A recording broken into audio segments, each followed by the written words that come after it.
जादुई पेड़, शेर और बाज, उड़ने वाले काले ड्रैगन का अंत। एक बार की बात है, एक घना जंगल था।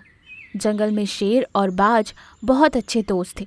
दोनों मिलजुल कर दूसरे जानवरों की मदद करते हुए अच्छा नाम कमाते हैं, जिसके चलते जानवर उन दोनों को जंगल का रखवाला मानते थे और उनकी इज्जत करते थे। दोस्त, इस सारी दुनिया में हम जैसे दोस्त कोई नहीं हो सकते। तुम जैसे दोस्तों का मिलना मेरी खुशकिस्मती है। दोस्त, अगर तुम मेरे साथ रहोगे तो मैं कुछ भी हासिल कर सकता हूँ। वैसे ये सब छोड़ो, भूख लग रही है, चलकर कुछ खाने के लिए ढूंढते हैं। वो बातें कर रहे थे कि कुछ दूर पर खड़े बाघ और लोमड़ी ने उन्हें देख लिया। बाघ ने कहा, मुझे इन दोनों की दोस्ती को देखकर बहुत जलन होती है। कुछ भी करके मैं इन दोनों को अलग करूंगा, इन दोनों की दोस्ती को तोड़ूंगा और इन दोनों को खत्म कर दूंगा। तब जाकर मैं इस जंगल का राजा बन सकता हूँ। इन लोगों को अलग करना तुम्हारे बस की बात नहीं है। वो सच्चे दोस्त हैं, हम जैसे झूठे दोस्त नहीं। इस संसार में दोस्ती से बढ़कर कोई ताकत नहीं। अरे ओ लोमड़ी की बच्ची, तुम मेरी ताकत पर शक कर रही है?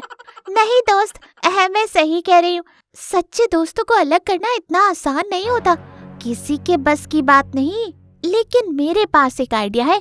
इस जंगल में एक जादुई पेड़ है। अगर तुम उस पेड़ के पास तपस्या करोगे तो वो पेड़ तुम्हारी तपस्या से खुश होकर तुम्हें एक ताकतवर रूप प्रदान करेगा। तो फिर देर किस बात की, चलो चलते हैं।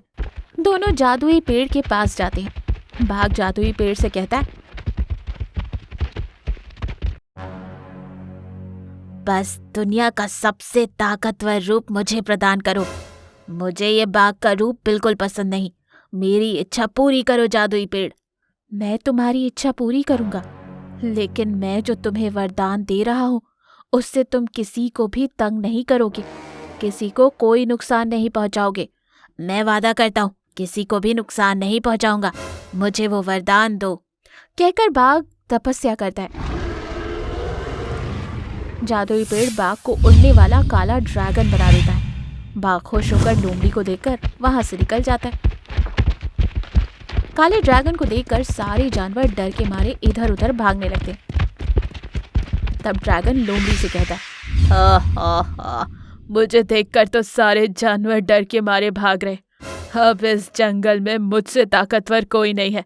लोमड़ी, अब तुम्हें मेरे साथ रहने की कोई जरूरत नहीं। तुरंत यहाँ से चली जाओ। हम मुझे तुम्हारी जरूरत बिल्कुल नहीं, और उन दोनों दोस्तों को अब मैं खत्म करूंगा। यही मेरे जीवन का लक्ष्य है।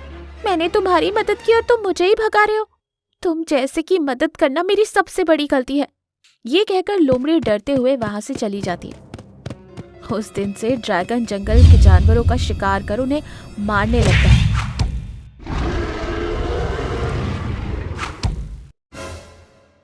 एक दिन सारे जानवर डर के मारे शेर और बाज के पास जाते और उसे सारी बात बताते। दोस्तों, उस ड्रैगन को खत्म करने के लिए हमारी शक्तियाँ काफी नहीं हैं, लेकिन हम जरूर कुछ न कुछ सोच लेंगे। यूं शेर बोल ही रहा था कि वहां लोमड़ी आती है। सही कहा, उस ड्रैगन को खत्म करना तुम्हारे बस की बात नहीं है। पहले तो आप सब मुझे क्षमा करें। मेरी गलती की वजह से ही वो बाघ ड्रैगन में बदल गया। अब उस ड्रैगन को खत्म करने का बस एक ही रास्ता है। इसके बाद लोमड़ी पेड़ के बारे में बताती है। तुरंत शेर और बाज लोमड़ी को लेकर जादुई पेड़ के पास जाते और उसे सारी बात बताते। उस बाघ ने मुझसे झूठ कहा, मुझे धोखा दिया। गलती करने वालों को सजा जरूर मिलेगी। उस ड्रैगन को कैसे खत्म करें हम? इसका एक ही रास्ता है। वो बहुत ही भयानक ड्रैगन है। अगर उसे खत्म करना है तो मैं तुम्हें और तुम्हारे दोस्त बाज दोनों को मिलकर शेर बाज बना दूंगा। तब तुम दोनों की शक्तियाँ भी आपस में मिल जाएंगी और बढ़ जाएंगी, और फिर तुम उस ड्रैगन की ताकत की बराबरी कर सकते हो। हम हमारे साथी दोस्तों के लिए अपने प्राण देने के लिए भी तैयार हैं। ये सुनकर मुझे अच्छा लगा। तुम दोनों बहुत अच्छे दोस्त हो। जादुई पेड़ शेर और बाज को मिलाकर शेर बाज बना देता है। तुरंत शेर बाज वहां से निकलकर ड्रैगन के पास आता है। ड्रैगन के बच्चे, आज तेरा काम खत्म। इस संसार में सबसे ज्यादा ताकतवर मैं हूँ। मेरा कुछ नहीं बिगाड़ सकते तुम। तो जैसे दुष्ट को सजा मिलनी ही चाहिए। ये कहकर शेर बाज ड्रैगन पर हमला करता है। उन दोनों के बीच जमकर लड़ाई होती है।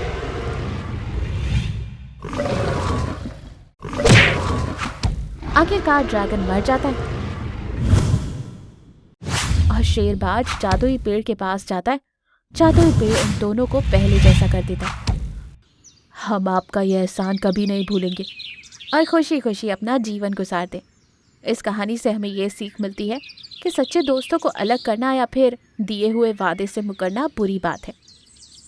जादुई लंबी टांगों वाला सफेद शेर और जादुई नदी। एक समय की बात है, एक जंगल में कियोन नाम का एक छोटा सा सफेद शेर अपनी माँ के साथ रहता था। कियोन अपनी माँ से बहुत प्यार करता था और हमेशा अपनी माँ की सारी बात मानता था। जंगल के बाकी जानवर भी कियोन से बहुत प्यार करते थे। माँ, मेरे पापा कहाँ है? सबके पापा होते हैं, मेरे पापा क्यों नहीं है? ये सुनकर माँ बहुत दुखी होती थी और कहती, बेटा, तुम्हारे पापा जंगल में बड़ा शिकार ढूंढने गए, जल्दी आ जाएंगे। कियोन के पापा इस दुनिया में नहीं थे।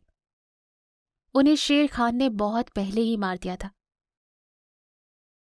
शेर खान सारे शेरों में सबसे बुरा शेर था, जो जंगल से दूर अपनी गुफा में रहता था। पूरे जंगल में अपना खौफ बनाने के लिए शेर खान ने कियोन के पैदा होने से पहले ही कियोन के पापा को मार दिया था। शेर खान से बच के जैसे तैसे कियोन और उसकी माँ शेर खान के इलाके से दूर रहते थे। एक दिन शेर खान को पता चल जाता है कि कियोन और उसकी माँ अभी भी जिंदा है। अच्छा, तो वो दोनों अब भी जिंदा हैं। मैं उन दोनों को मार दूंगा। एक दिन जब कियोन अपनी गुफा से दूर अपने दोस्तों के साथ खेल रहा था, तभी शेर खान गुफा के अंदर आता है। शेर खान को देखकर माँ शेरनी बहुत डर जाती है। आखिरकार मिल ही गई। कब तक बचेगी मुझसे? नहीं नहीं, मेरे बच्चे को कुछ मत करना। शेर खान माँ शेरनी को घायल कर देता है।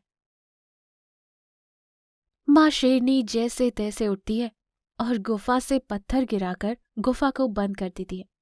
शेर खान गुफा के अंदर ही फंस जाता है। माँ शेरनी जैसे तैसे भागते हुए अपने बेटे कियोन के पास जाती है। माँ को जख्मी देखकर कियोन बहुत डर जाता है। माँ माँ माँ, क्या हुआ तुमको? तुम्हारे साथ किसने ये सब किया? माँ बेटा कियोन, भागो, बहुत दूर चले जाओ। भागो बेटा, भागो, शेर खान कभी भी आ सकता है, भाग जाओ। और ना चाहते हुए भी कियोन वहां से भागने लगता है और बहुत दूर चला जाता है। तभी वहां शेर खान आता है।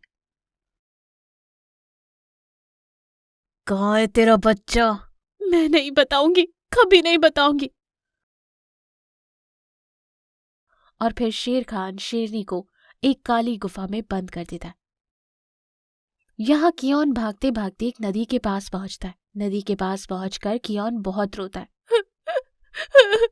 मुझे मेरी माँ के पास जाना है। कियोन को रोता हुआ देखकर नदी के अंदर से कियोन के पापा की आत्मा बाहर आती है। क्या हुआ बच्चा, तुम क्यों रो रहे हो? मेरी माँ को शेर खान ने पकड़ लिया, वो मुझे भी मार देगा। मुझे घर जाना है अपनी माँ के पास। मैं तुम्हारी मदद कर सकता हूँ। कैसे? कियोन के पिता कियोन को नदी से जादुई पानी देते हुए कहते हैं, ये जादुई पानी है, अगर तुम इसे पी लो तो तुम अमर हो जाओगे, फिर तुम्हें कोई नहीं मार पाएगा। नहीं, मुझे अमर नहीं होना, मुझे बस अपनी माँ के पास जाना है। कियोन के पापा की आत्मा कियोन की ये बात सुनकर बहुत खुश होती है और कियोन को शेर खान से लड़ने के लिए जादुई शक्तियां देते हैं, जिससे कियोन की दोनों टांगे बहुत लंबी हो जाती हैं और कियोन पहले से बहुत ज्यादा ताकतवर भी हो जाता है। इसके बाद कियोन वापस अपनी माँ के पास जाता है और अपनी माँ को गुफा से निकालता है।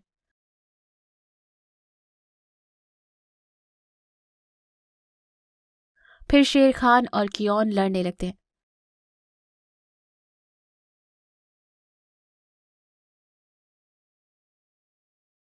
कियोन अपनी जादुई शक्तियों से शेर खान को हरा देता है।